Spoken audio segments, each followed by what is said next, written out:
Welcome to a special mashup edition of the Acid Capitalist podcast and the Buy-Side Meets Sell-Side podcast.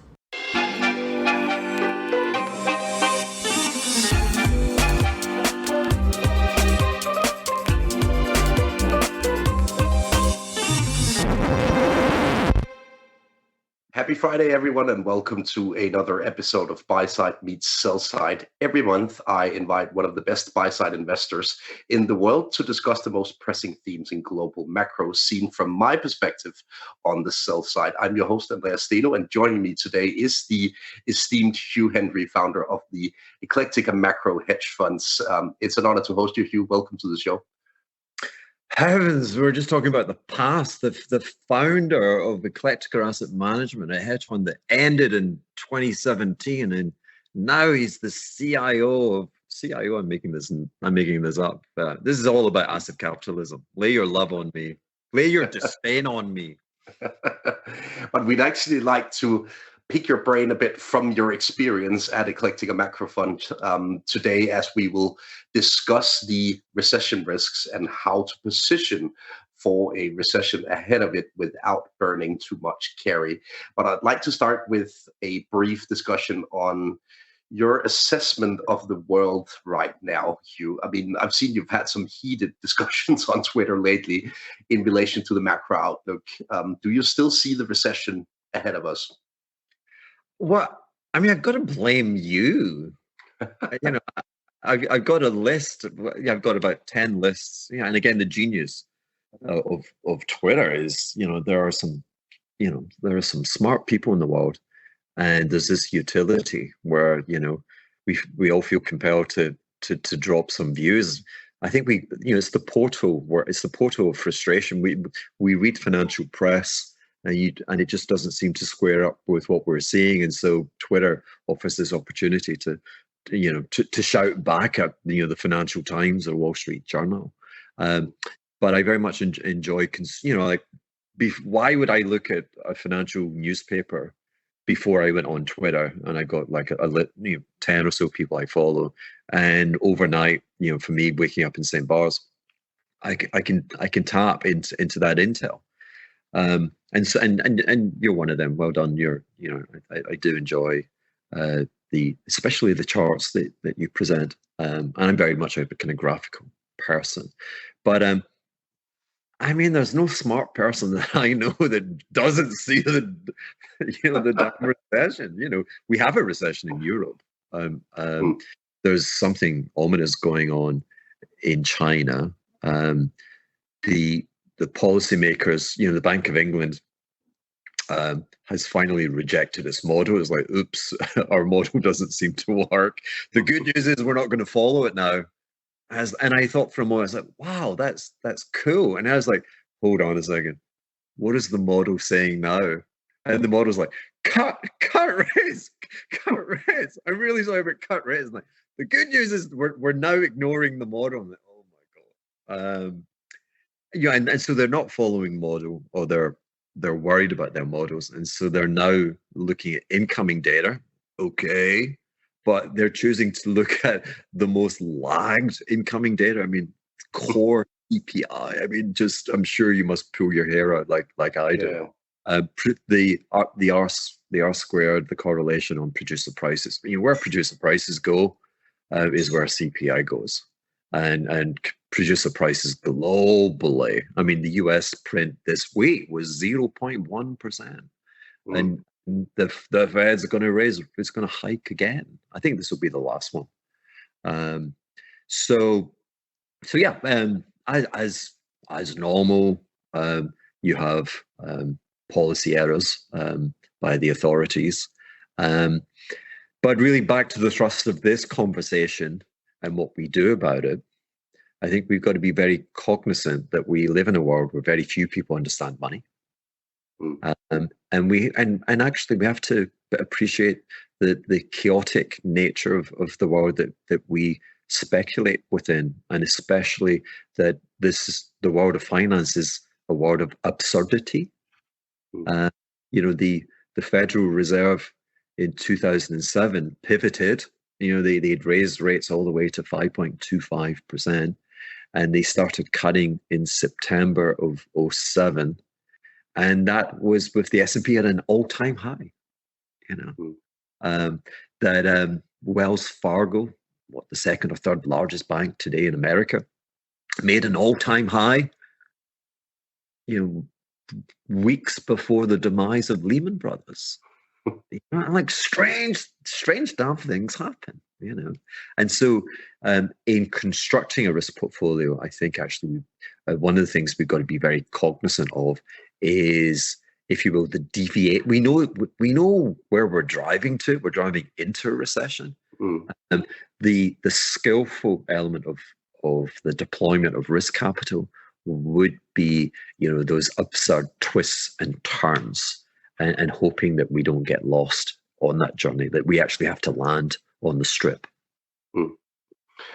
Hugh, I'm the kind of guy who typically suffers from the fear of missing out. And to be honest, I'm currently heavily invested in the whole AI theme, the rebound in consumer discretionary stocks, and all the stuff that's been performing like crazy over the past couple of months.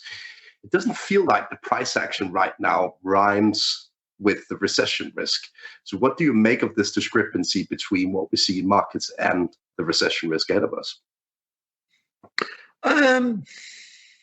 So I certainly would not try and persuade you not to have that risk exposure.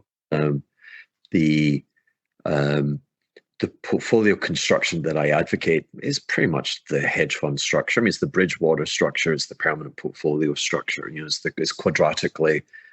You have equities, you have risk-free government securities, you have real assets, and then you've got cash.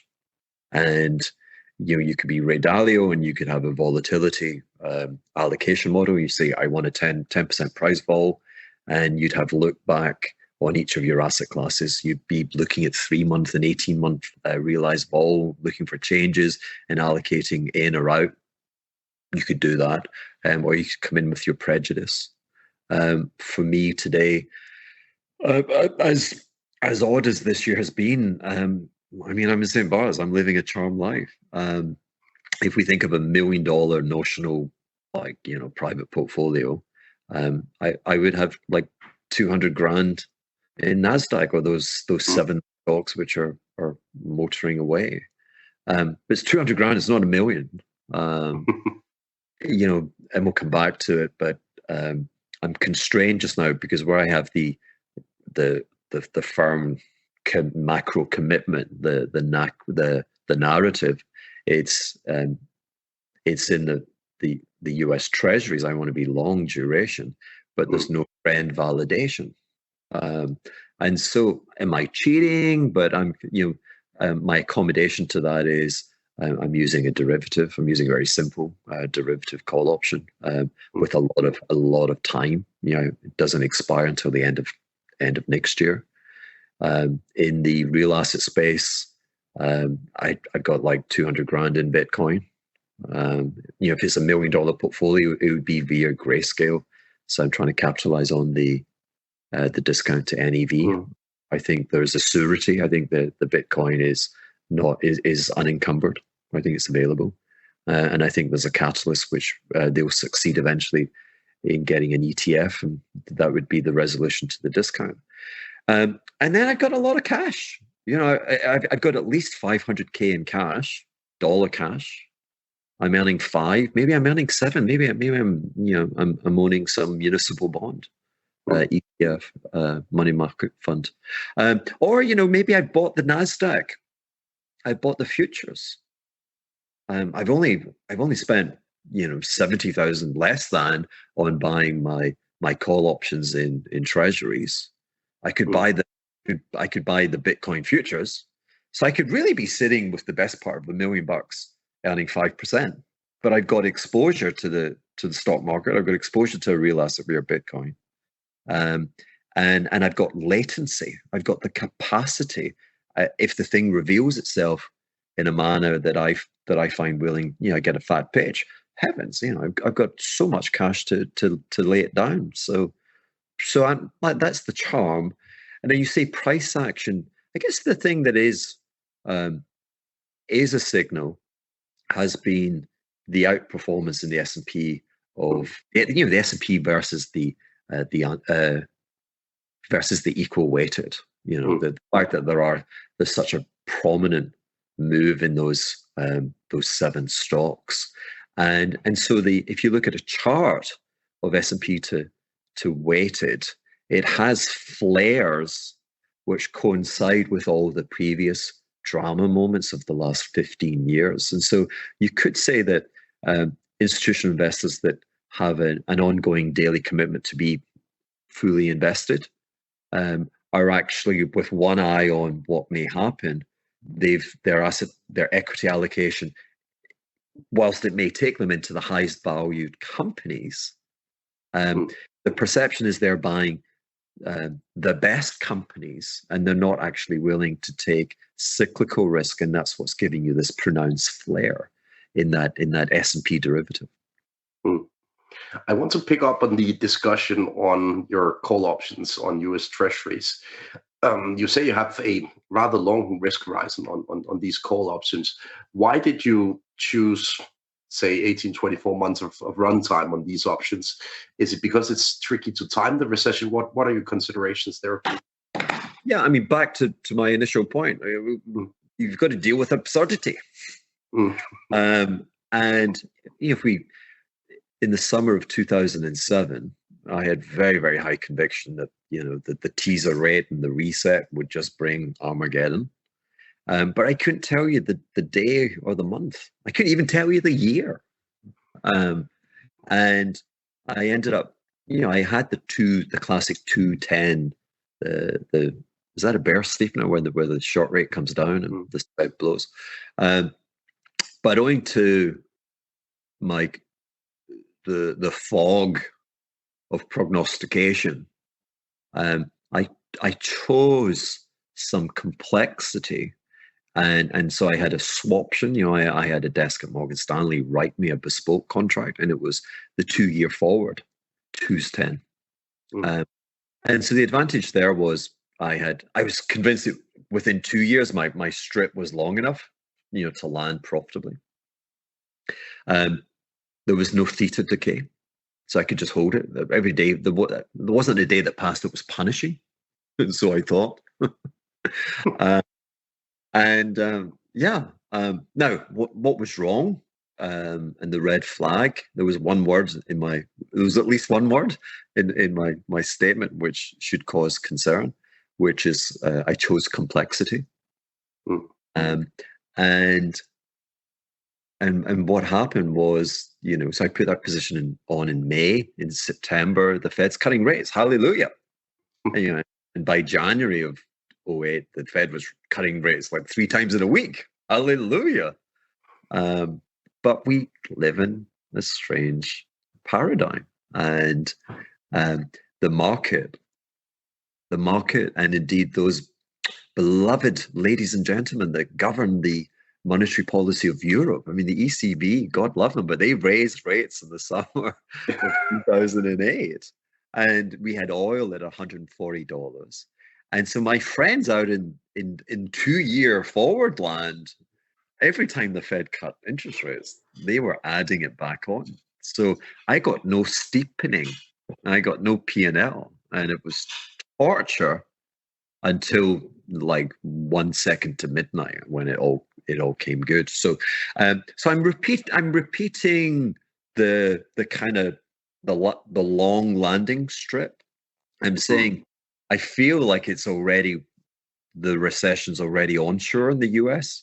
I've got a lot of small, medium-sized business owners that I speak to, and they're finding it really, really difficult.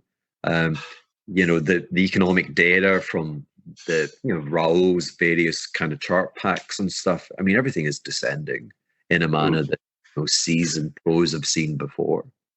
But I'm just not confident that in saying it's this year, but I'm confident saying it's within 18 months. Boom, yeah. I've got some theta on the 25. It's a January 25 100 call But the theatre is mostly the last 3 months. It really gets nasty. And then, the worst thing is just buying a call option. Every option, a call or put, is overvalued. Ken Griffin is going to be the richest man. He owns the biggest casino in the world, and he sells overvalued shit, and people just can't resist buying it. So, if I'm buying a call, I do like to try and sell, try and get, just try and have less, calories on the trade, less bad extrinsic. And so I have been willing to forfeit the short term. I'm confident in 18 months, not 3 months, or I'm confident in 12 months, not 3 months. Sure. And so I've got a rolling, I sell 30-day forward and I sell 60-day forward, like 103s. So I'm selling the calls. Cheapens. I don't sell a lot, but heavens, we've been trading like that since about March or April, and I think we're off about 10% from where we started. I'm really happy with that.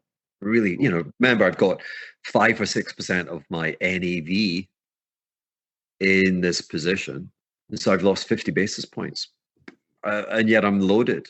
So that's my thing. And the instrument, forgive me, but I'm addressing a Twitter type market, and so it's the TLT is the ETF, and the ETF has great liquidity, and it goes out to Jan 25. So.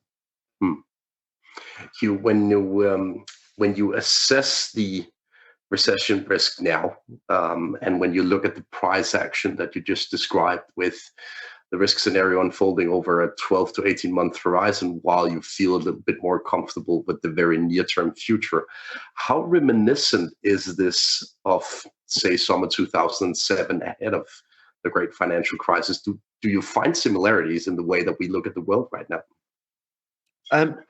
Yeah. I'm trying to pour water out of a very large bottle and not succeed.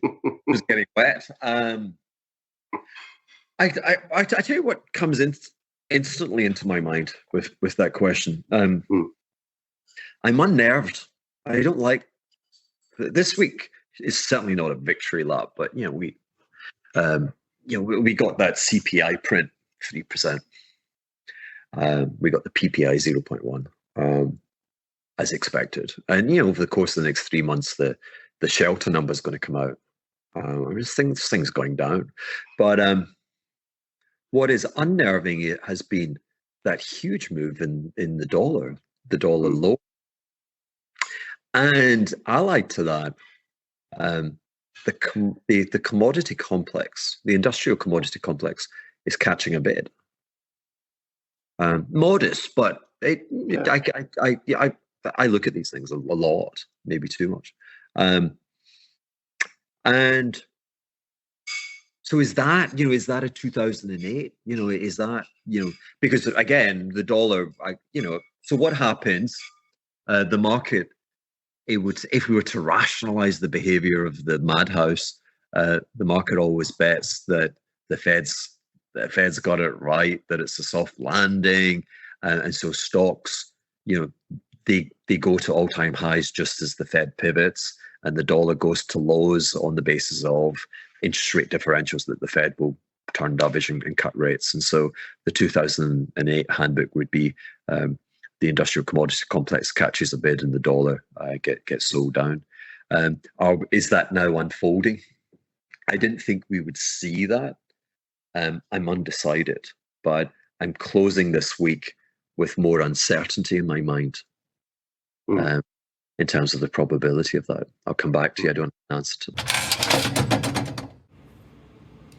Hello, this is an advanced AI voice robot. To those of you in the cheap seats, this concludes today's special program. To listen to the rest of the conversation, please join the tribe at patreon.com/Hendry. Goodbye.